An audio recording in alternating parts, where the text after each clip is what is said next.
nosso Você Bonita. E agora a gente começa o programa com um assunto super importante, um assunto atual e de repente pode ser um problema que você esteja passando. Você já ouviu falar em compulsão alimentar? Bom, a gente vai tentar falar um pouquinho hoje sobre a compulsão alimentar periódica. A gente vai contar exemplos aí e claro que é importante que você se identifique. Quantas são as pessoas que estão passando pelo problema que não acham que estão passando pelo problema? E aí, quando vai perceber, tudo já está mais forte, mais agravado. E aí, claro que reverter esse processo pode ser muito mais difícil. Hoje a gente recebe pela primeira vez no Você Bonita a psiquiatra, a doutora Ana Clara Floresi. Seja bem-vinda. Obrigada, tudo bem? Carol. Prazer em recebê-la. Prazer é meu. Fique à vontade, doutora, porque é o seguinte, esse assunto é um assunto que sempre quando a gente fala de assuntos parecidos aqui no Você Bonita, não só de compulsão alimentar, mas ligado à alimentação, é um assunto até polêmico, porque muita gente se identifica, inclusive chegam várias perguntas pelo Twitter, ao vivo, durante o programa, mas tem muita gente que está passando pelo problema que ignora, que não acha que isso está acontecendo. Então, até para que o pessoal de casa entenda, o que é a compulsão alimentar? Sim, compulsão alimentar é algo um pouco diferente do transtorno de comer, né, compulsivo, a compulsão alimentar periódica que a gente vai falar, imagino, adiante. Tá. Né? Então, compulsão alimentar é um comportamento alimentar que a gente encontra em alguns transtornos alimentares, tá? E como é que ele se caracteriza? Por uma ingesta excessiva de alimentos, uma quantidade muito exagerada de fato, tá? Muito além de que uma pessoa normal, nas mesmas condições, com as mesmas características, seria capaz de ingerir. Em um curtíssimo intervalo de tempo, no máximo em 2 horas. Somado a isso, precisa ter uma perda de controle no ato de se alimentar. Tá ok? Então, assim, de repente, como é que a gente vai explicar? A pessoa começa a comer um pouco de tudo, mastigar com muita coisa. Exatamente isso. Compulsão alimentar não é comer 2 bombons que está fora da dieta, né? Comer uma lasanha que você não estava planejando. É perder o controle mesmo. É descer a geladeira, misturar. Não, muitos pacientes escrevem que misturam doce salgado, quente e frio. Às vezes fazem até a alimentação de pé, que não dá tempo de sentar, né? Não preparam o alimento. É a perda de controle, é um impulso alimentar, é uma compulsão alimentar. E hoje a gente tem como explicar o que leva uma pessoa a ter essa compulsão alimentar? Olha, existem, para todos os transtornos alimentares, existe uma combinação de fatores, né? A gente fala que é multifatorial. Então, fatores genéticos, aprendizado na própria família, né? De comportamento, influências culturais. Ainda em psiquiatria, de forma geral, não se estabelece muitos fatores que levam a isso.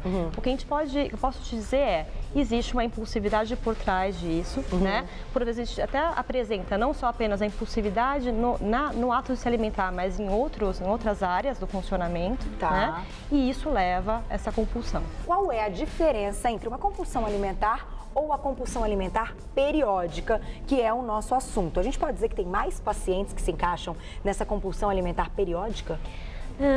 Na realidade, assim, a compulsão é aquele comportamento que eu expliquei. Né?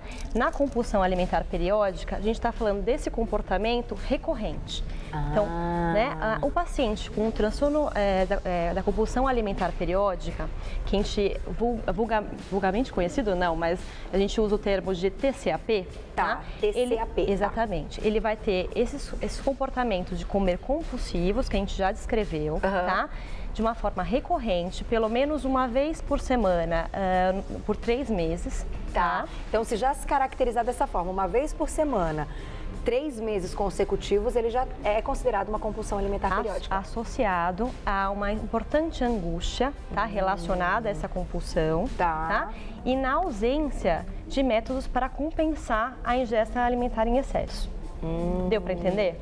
Sim, só que esse caso, ele sempre vem acompanhado, num segundo momento, por um arrependimento muito grande ou não?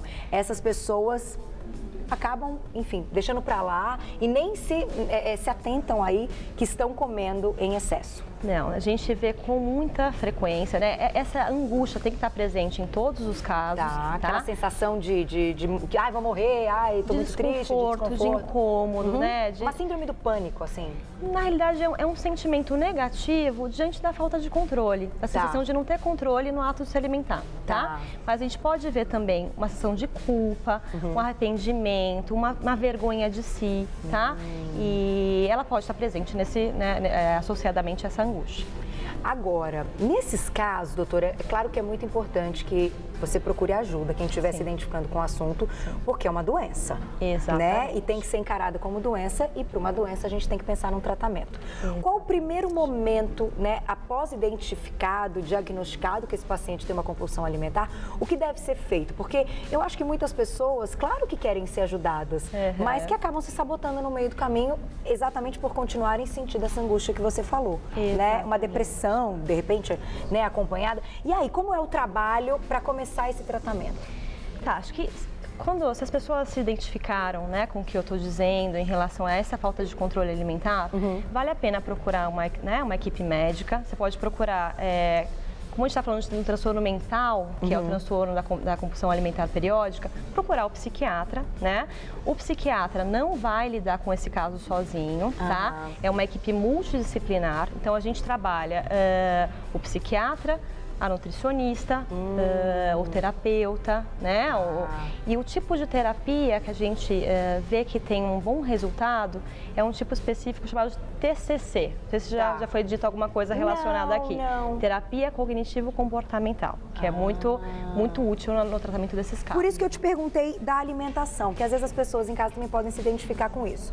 Esse transtorno, ele vem acompanhado por uma compulsão de alimentos sempre muito calóricos, muito gordinhos? Tá, a gente sabe que esses episódios compulsivos, eles têm realmente uma preferência por alimentos calóricos, né? Isso não exclui a possibilidade do paciente ter uma compulsão por pepino, né? Eventualmente a gente vê. Mas o que a gente percebe? Né? Esses alimentos facilmente palatáveis, né, agradáveis, facilmente deglutíveis, né, eles estão presentes com mais frequência nessa compulsão alimentar. Tipo uma lata de leite condensado. Exatamente. Já ouvi casos de pessoas que abriram a lata e comeram a lata inteira. Exatamente. Ali, com a colher sem parar. É esquisito, né, gente? A lata é uma lata grande, é muito doce e a gente até estranha como a pessoa aguenta comer e nem se dá conta que está comendo uma lata inteira de leite condensado. Exatamente. Então, são alimentos mais gordurosos, então é gordura, açúcar, pouquíssima proteína, pouca proteína, pouca fibra, né? Essa é a característica habitual que a gente vê nos alimentos que são ingeridos na compulsão alimentar. E hoje a gente consegue dizer se mais homens ou mais mulheres passam pelo problema? Sim, a gente tem uma frequência de 1,5 vezes maior nas mulheres em relação aos homens, tá? Mas esse transtorno alimentar é o transtorno alimentar que mais aproxima a frequência entre mulheres e homens. Quem sabe, por exemplo, falando de anorexia, bulimia, é 90% mais frequente, né? 90% mulheres, né? Mas esse transtorno alimentar a gente vê quase igual entre homens e mulheres. Olha que interessante. Agora, nas mulheres, ele vem aí seguido por, de repente, as meninas, a bulimia, que a pessoa que força aí um vômito, isso aparece em muitos casos? Ou não? Lembra que eu falei do TCAP, da definição? Sim. Então tem que ter compulsão, angústia e ausência de método compensatório. Tá, se tiver o método, já não entra nesse. Já não é TCAP. E aí ele é, então... Daí a gente precisaria, a gente tem todos os critérios diagnósticos para os outros transtornos alimentares, né? E quando envolve vômitos autoprovocados, uso de alguma medicação para perder peso, a gente tenta encaixar nessas outras categorias diagnósticas, tá? Bulimia, anorexia, transtorno alimentar não especificado, algo nesse sentido. E quando a gente fala também desse grupo, tanto homens quanto mulheres, a faixa etária. O que vocês notam aí? O que tem se repetido? Muito adolescente ou não? usualmente, o início do transtorno alimentar, né, o transtorno da compulsão alimentar periódica, assim, é realmente na adolescência, início da idade adulta, tá? Mas o que a gente vê é que o curso tende a ser crônico. Primeiro porque é um diagnóstico um pouco recente, né, ainda é pouco divulgado, né, mesmo entre os profissionais, tá? E isso torna esse diagnóstico um pouco mais tardio, né, e que pode contribuir para esse curso crônico. Então, quanto antes você procurar tratamento, né, pessoal, antes de passar se identificando, procurar um psiquiatra, melhor. Tem gente que leva, então, um problema como esse a vida toda. Em alguns casos, essa medicação, então, seria aí medicamentos, é importante, é necessária? Sim, Carol. Quando a gente consegue definir muito bem esse transtorno da compulsão alimentar periódica, a gente sabe que tem muitas medicações, algumas medicações que ajudam nessa impulsividade alimentar, tá? Existem alguns antidepressivos, tem outras medicações com uma ação anti-impulsiva que contribuem bastante para a redução da compulsão, né? Da alteração de peso secundária à compulsão. Normalmente esses pacientes então chegam com uma alteração de peso. Sim. O TCAP, né? Posso usar esse termo? Pode. Então, tá bom, está familiarizado já. O TCAP, ele não é exclusivo da população obesa, não é, né? Mas ele é mais frequente. Então, a gente encontra uma frequência de 2% da população geral com TCAP, tá? 30%, então é muito maior na população obesa, e em população de obeso mórbido, né, para cirurgia bariátrica, 50%. Uau! Então é realmente mais frequente na população com obesidade. Então, olha, já vendo aqui na minha cabeça, pacientes que hoje procuram a cirurgia bariátrica, já falamos aqui no programa algumas vezes, ou até que já passaram pela cirurgia, é bacana que ao mesmo tempo tenham um trabalho, então, com o psiquiatra. Porque não só para essa mudança, né, no peso, enfim, a gente sabe que diminui o tamanho do estômago, faz com que o pessoal não consiga comer muito, ele também tem que ter um acompanhamento para entender que aquilo era uma compulsão.